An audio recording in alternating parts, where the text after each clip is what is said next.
It always comes to this.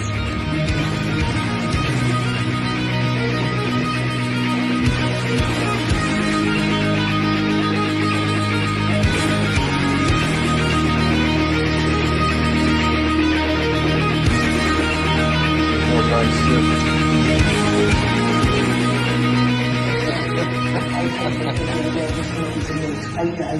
Hello there guys, back again to another tattoo progress update today. Where I last left off, I think it wasn't the tattoo progress update. I think I was just talking about body mod, aesthetic, and progression, and some different things like that. I missed my appointment with Rick this week, and so rather than just take the complete day off, I made some TikTok and YouTube content, and one of my TikTok videos went super viral. And I haven't been like viral on TikTok in a while, and I'd kind of forgotten just how septic it is in nature. But I was reminded with, various thousands of hateful comments on all lanes and all directions. And whenever that happens, I'm always like, I'm curious just about how much of that stuff is like a bot-like behavior, or like a manifestation of the algorithm, where it's going to sound crazy, but I always wonder how much of that is human and how much of that is like AI, like bots just put there to generate discourse and arguments and things like that, to keep people on the platform for longer, keep people checking. I even think that there are bots that are to some degree programmed to argue with people for a duration of time to keep them invested in the thread or whatever it is. These have been used for political reasons. We know this already, but I think that technology has invaded most of social media, and it's kind of impossible to tell how much of it there is. I remember finding out that something like 70% of Twitter users were bots, so not like 30% of the people on the platform are people, and the other 70% are some algorithm generated programming that is just there to stir up discourse among the masses. I find that kind of chilling to think about, but it is what it is. It's a symptom of our times. Obviously there's no stopping it, and I would think that that sort of thing is only going to be more prevalent as time goes on. And it makes it increasingly difficult to trust any interactions that you have. I find that it gets worse when you have a video that goes viral, or a picture that goes viral, or something on Instagram. You tend to have more actual humans commenting on things when things aren't as successful, we'll say. But once they hit that broader ocean, it's all of a sudden it's like the algorithm is strictly trying to keep people engaging, and so it's some sort of programming. I don't even know how it's run, but it's certainly not 100% human. You know, it's a lot of fake profiles, and it's always kinds of things that would be inflammatory that are discussed. Particularly, there was one where that kept being repeated, like, this guy voted for Biden. He's a Biden supporter, definitely a Democrat. Now, I don't have too many political leans necessarily at all, even in Canada here, but my response to this is like, there's more than one country, and I would assume most people know this.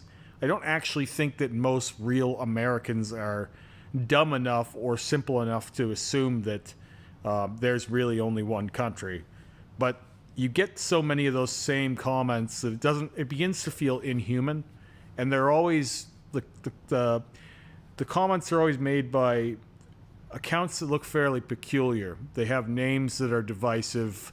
The only posts that they have are fairly divisive, sort of propaganda, or hard right or left-leaning political posts. And it just makes you think that this is not a human being. Now, obviously, it's hard to prove those things, and it could sound insane, and a lot of people are probably wondering why I'm talking about this at all, but it's a very strange moment in time we find ourselves in, where a lot of the things that we engage with online are not real in the truest sense. And it makes you distrust a lot of what you're consuming as well. Which is why I think that so many people can have an easy time imagining that my tattoos are, for example, AI generated or enhanced by Photoshop or something. When meanwhile, here I am standing in a darkly lit tattoo shop. There's terrible light in here. We take most of our photos outside, or some of the younger artists use the polarized lens in the back room and try and get photos that way. But standing here with a tripod that's broken, I had a hard time even making this video today because my tripod is snapped, and in order to hold the camera, I had to jimmy rig it. I'm usually making these things. Sometimes I forget to even put a cam mic in, you know. I don't put a whole lot of forethought into the setup of this, and maybe I should have started doing that a long time ago to increase the quality if I cared about getting more views and all this. And if I did care about getting more views, I'd probably be doing more clickbaity titles and, you know, starting with the tattoo update instead of a rant about AI and fucking spam bots. But here we are. Clearly, this channel is not built to sell. If you hadn't figured that out already. Now, I had another session with Terry. You can probably see a little bit of that here. It's going to be a little hard. As I said, I had to jimmy rig this. I'm just trying to make sure that this doesn't fall. So, yeah, we did a lot. We did another pass on the color in the center here. We did the highlights again. I think that'll be good there now. We did all of these black. I guess you would call them lowlights. They're not highlights. They're black. And we did more light blue highlights as well because I really like the effect the light blue highlights got. So I wanted to add more of those. I thought they were red, purple. Like this whole thing has a very warm, kind of reddy purple look to it already. I thought just ramping up the blue would be cool and doing more black to give definition. It did exactly what I was expecting it to, and it looks more in line with kind of the rest of it. I'm really just focusing on trying to get everything in proportion from a contrast standpoint, a clarity standpoint, tonal standpoint, even though the roses are distinct from everything else around them in terms of subject matter, tonally and contrast and color-wise, everything is going in the same direction. And that's kind of where I want to be with this project at this point. I am very presently aware that the weak spot of this entire suit right now, in my view, is the tentacles not being in color, and I think they really need to be very similar to what I have going on in my armpits and my chest in order to make them more a part of things. And you'll be happy to know that that is in the works, that is in the planning. I am planning on doing all of that. They haven't really changed at all since where I left them. So, just trying to, there we go.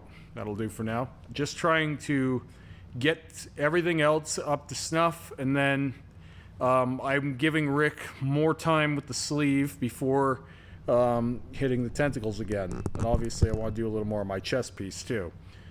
With that said, if by the time Terry gets finished my back piece, Rick still hasn't made his way to the tentacles, if we're still not finished the sleeve and the chest piece touch-ups / additions, then I'm going to have Terry do the tentacles.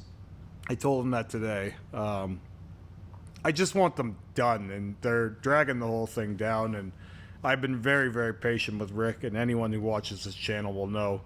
And, you know, these guys are crossing swords working on me all the time, and there's no honor among thieves, you know what I mean? Like, it's, Terry would just do them today if I asked him to, but Rick did design those tentacles, and he laid that out, and it's his piece, and as far as I'm concerned, if he can do them, it should be him that does them, especially being that we're in the same shop here. People have wondered how Rick and Terry interact on this project, and for the most part, they've been largely supportive of one another. And it's not to say that Rick couldn't do the tentacles. It's just I do have, you know, things I want to get to, and I want to get this thing done eventually. It's not to say that I'm in a hurry, because Christ knows doing 41 sessions on this sleeve already, with an estimated 20 to 40 more to go, you can't say I'm in that much of a hurry. But with that said, I'm not Mother Teresa either, and though I have been and continue to be incredibly patient with the man, I don't want to be working on this for the rest of my natural life. It's not to say that I don't want to get tattooed for the rest of my natural life. It could be the case that I'm always having work done. But I want to get these projects to a place where I'm happy with them, and some people out there may laugh to hear me say that and think, Remy, you'll never be happy with it. Once you're happy with it, you'll blag it out and start something else. That is definitely not the case. I would like to get onto my legs. I think my back piece is probably going to take around 30 sessions with Terry. It could be less. We're going for a big, bold image there. It could be more, and I'm giving him leeway on that because I don't know what we're in for.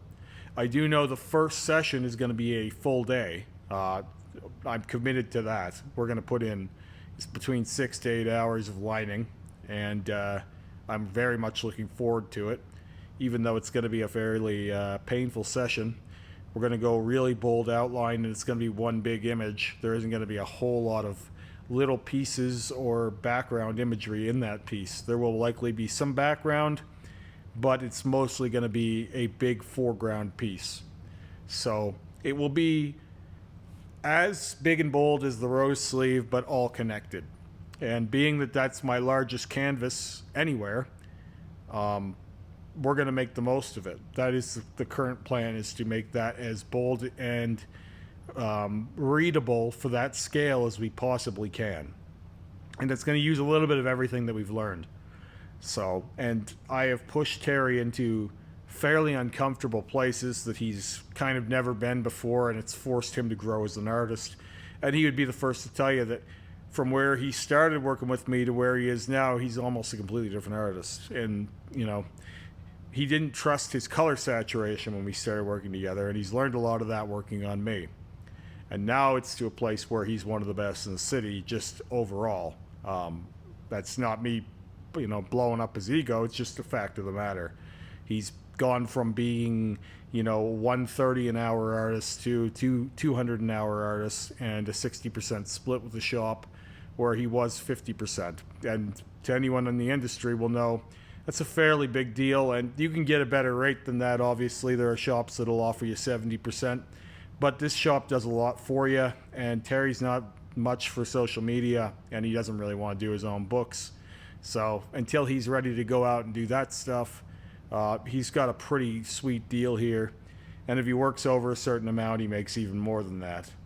Now, when he tattoos staff like myself and the other girls that are getting work done by him, there's no shop split, and he tattoos staff a lot, so he's got a pretty cozy spot here financially. And if he did leave, I don't think it'll be for financial reasons.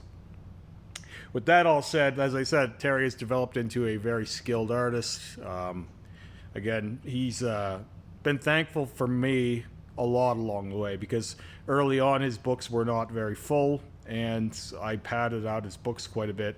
And now it's gotten to a place where he's taken off, and he's about as booked as Rick is.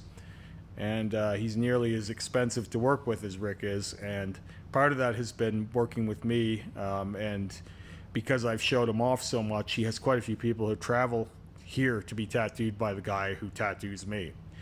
Again, that's just a fact. There's a lot of people who watch this channel that have come to get work done by Terry. He's got one coming this week. He had one last week, and he had a consult with one this week. So it has been a bit of a stroke, a bit of a feather in his cap. But it's been a feather in mine as well. I've really enjoyed working with Terry, and the main thing that's been nice is that he's incredibly proficient and gets right at it. He was always the hardest working guy, and he had the cleanest work, even at a smaller size, of all the apprentices here. So for me, it made sense to work with him all along. And we've knocked out a lot of cool projects. But the biggest, coolest project of them all is going to be my back. And we've got to do a second pass on the roses. We're just going to do the blue and the purple again. I don't think we're going to do the red again. I like how dark the red is. And I want to do some touch-up work on some of the stuff that we've done on the shadowing around here. I want to make it darker in some spots. And then after that, I might take a week off, and then I think we're going to be working on my back. Here we are, the second last week of March. We're close to the end of March here. I think we'll be working on my back starting late April, early May. And once we open up that can of worms, it's going to be a very long project. So, but it's going to be very, very fun. I'm planning on having a lot of fun with that one. So, and I trust him to do it. And I gave him something that pretty much everyone here at the shop wanted to do. So I think he's going to knock it out of the park. I look forward to talking more about it closer to, but I don't like to kiss and tell. So, well, I'd rather kiss first before telling, I guess would be the example I would give. I'm always a show, not tell. So maybe right before we start, I'll give kind of a little bit of information about it, but until then I'm going to keep it close to the guard, and I think it's going to be really cool to show up as a bit of a surprise to everyone watching. Anyway, I'll show this off again if I can. Again, I've jimmy rigged this, so I'm just carefully moving it down to show this off. I swear to God I'll have a new tripod for the next one. But yeah, all the black detailing just gives some more structure and shape to this monster. And I really think that this is going to be the final highlight in here. We're going to come in and frame the color with black once this is settled, probably a couple months down the road. But other than that, I don't think we need to really do a whole lot more until we're working on the tentacles. So it'll be a couple months at least before I'm back to working on my torso. And I don't mind that, because I gotta tell you guys, no matter how many times I have work on my torso, it's never fun. Like, that's never a session that I enjoy. I'm not being a bitch, but I'm also not gonna lie to you guys and say I enjoy getting my ribs lined and shaded, and my stomach lined and shaded. Those are some of the worst areas for me. I'd probably rather have my throat tattooed. So, but it is what it is. I don't even think about it. I didn't think about it beforehand, and I don't think about it much after. You just take the pain it takes, and you get the thing you want out of it. Pain is the price of admission, as I always say. And I'm happy to say I won't be paying that price for a little while in those areas. So, yeah, I'll talk to you guys again soon. Have a great day.